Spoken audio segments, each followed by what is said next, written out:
नमस्कार, मी ऐश्वर्या अटवार लोकनिर्धार चॅनलमध्ये स्वागत करते.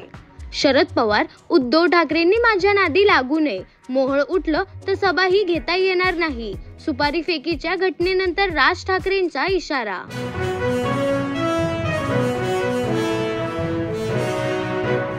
आरक्षणाच्या मुद्द्यावर हालचालींना वेग. मराठा ओबीसी प्रश्नावर पुन्हा सर्वपक्षीय बैठक बोलावणार. उपमुख्यमंत्री अजित पवारांची एक्सक्लुझिव्ह माहिती.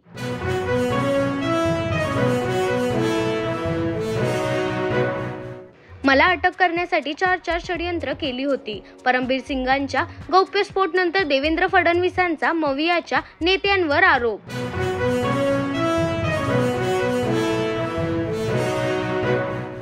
आनंदराव अडसूळ असो की बच्चू कडू यांनी कटप्पाच्या भूमिकेत राहून पाठीत खंजीर खुपसलाय. आमदार रवी राणांची टीका.